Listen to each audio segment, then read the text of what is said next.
6:07 Nashville's Morning News on Super Talk 99.7 WTN. Welcome on in. Friday, November 17th, and I want to go back to the we like to say the Wayback Machine, and remind you of, it was either like last year or the year before. It's some time ago when you had all of these people on the left, and they were hand-wringing because the All Star Game was going to be in Atlanta, Georgia. Remember all this? Tonight's lead, Jim Crow 2.0. Brian Kemp hastily and behind closed doors signed a law putting Georgia on an express train back to the Jim Crow era. This is racism plus corruption. There's a lot of evidence that says it's not just voter suppression, but it's suppression of particular voters. Make no mistake about it. This bill is about nothing less than taking away the right to vote. That is all it is, plain and simple. And it turned out to be completely false. You know, you had Al Sharpton in there. You had all the usual suspects, right, in that montage. You've got Al Sharpton. You've got Joy Reid. You've got Don Lemon and some of these other people, and they were all just hand-wringing over the laws in Georgia, and it was like voter ID laws, and I forget all of the nuances of what the state legislature in Georgia had decided they needed to do to protect the elections. But the whole point was that you had all the usual race-baiting suspects saying that it was racist and Jim Crow 2.0. You had President Biden. You had Kamala Harris. All of these people came out and they were screaming that it was Jim Crow 2.0. And then, as you know, because you listen to WTN and you're smart, so it turned out not only were there not any problems with the midterm elections at the time, but also they had huge turnout, especially among the black population in Georgia. So in other words, the whole thing was nothing but a bunch of race-baiting BS by the usual race-baiting BSers that, inflict our society every single day with their lies and their hate. Because that's all that they were doing was race baiting and saying, oh, this is voter suppression. And it turned out to be the complete opposite. But not before they moved the Atlanta All Star Game, the All Star Game from Atlanta, and moved it to Lily White, Denver. Remember that whole story? Well, now guess who's going to get the All Star Game next year? In 2025, baseball All-Star Game is going to be the city of Atlanta, Georgia. And so what's interesting about all of this is that I wonder if the usual race baiters will be out there, screaming the same kind of stuff because, the same laws are in place in Georgia to protect the free and fair elections. The same supposedly voter suppression laws, they're still there in Georgia. And so now that Major League Baseball has decided, hey, let's go ahead and bring the All-Star Game to Georgia, will those same people come out and say, well, wait a minute? Or will they keep quiet? And also remember that when they moved the All-Star Game out of Georgia and all of those black businesses in Atlanta lost $100 million.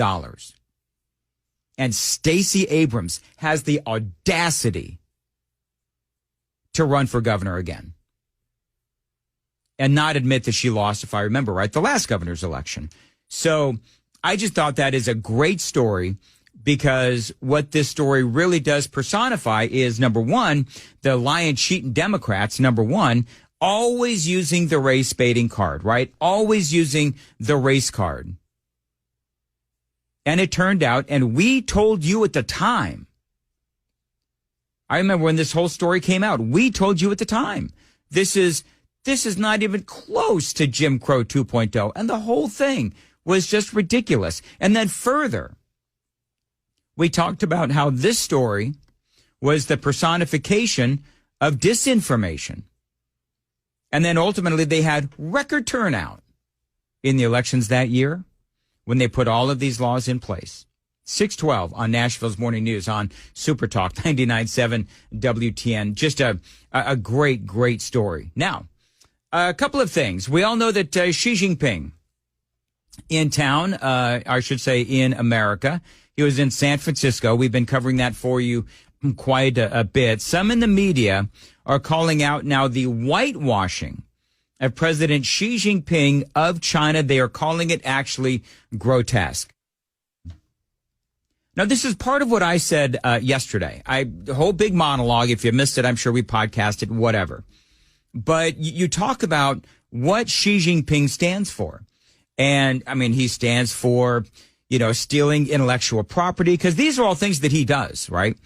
He steals, intellectual property, the fentanyl that is coming across our southern border. I mean, just COVID, the origins of COVID. He won't cooperate with the investigations into the origins of COVID. I could go on and on, but I did yesterday. This is from the Washington Examiner. Because remember, Joe Biden got up and he talked about how, great it was to see Xi Jinping, et cetera.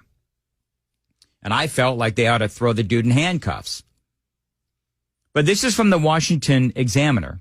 Those who wonder how the Holocaust was able to happen have received an answer after seeing how much of the world has responded to Hamas terrorists slaughtering some 1,200 Jewish civilians in Israel. And they can also see another example with the grotesque whitewashing of and pandering to Chinese dictator Xi Jinping. I mean, just those two examples right there, where you have all of these folks that are out there and they are excusing what happened to Israel, and they're welcoming Xi Jinping into America. It's the same ilk, by the way. I mean, you had California Governor Gavin Newsom, right, flying off to China to hang out with him in the weeks before Xi Jinping came here. Then, of course, as you know, they cleaned up the streets of San Francisco of his fentanyl handiwork in the days before his arrival. But then he was greeted on the tarmac in San Francisco by his good buddy, Gavin Newsom, and Treasury Secretary Janet Yellen, who was clapping for him as he walked off the plane. President Joe Biden praising, of course, Xi Jinping as well, because their meetings, quote, have always been candid, straightforward, and useful. This is part of what Joe Biden said yesterday afternoon about his good buddy Xi Jinping and their agreement to keep fentanyl out of America. Listen. We're in a situation where we agreed that fentanyl and its precursors will be curbed substantially, and the pill presses. That's a big movement. They're doing that, and by the way, I guess I shouldn't identify where it occurred, but okay. John, I know two people near where I live. Their kids literally, as I said, strange, they woke up dead. Their kids woke up dead.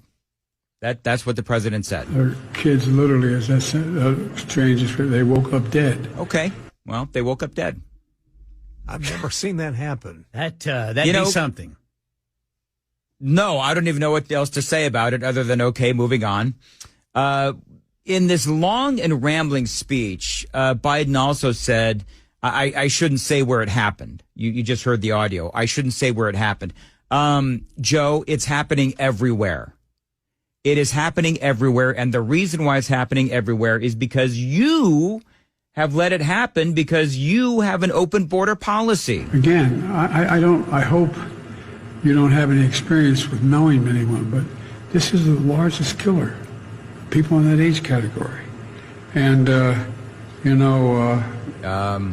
okay. Yeah. Okay. So the big question, I love when Joe just kind of runs out of steam.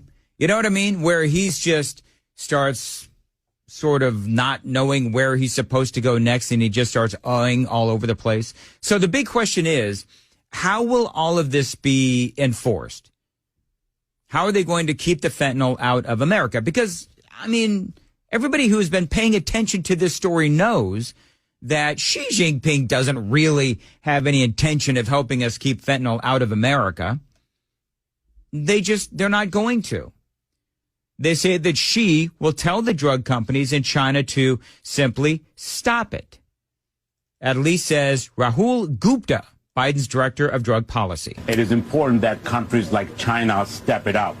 And this agreement is an important part of bringing China into the fray of making sure that they're stepping it up of their own chemical industry. And in fact, we have information to know that they've just done that right now, which is send a notice to all of their chemical industry to say, basically, cut it out. We're going to enforce the rules and regulations. So apparently they've got some, highly classified intel where Xi Jinping is telling the drug companies there in China to cut it out. Now, does anybody really believe that that's what happened? Does anybody really believe that Xi Jinping is going to keep the fentanyl out of America? No. And here's the reason why. The reason why is because the more chaotic and the more tragic and the more things are out of control in America, the better it is for China. And so the more chaos we have in our America, the better it is for Xi Jinping. And so here we are, and I said this yesterday, here we are saying, okay, so we're going to work together with Xi Jinping to make sure the fentanyl stays out of America. So we are going to trust a murderous dictator with the health of our own country.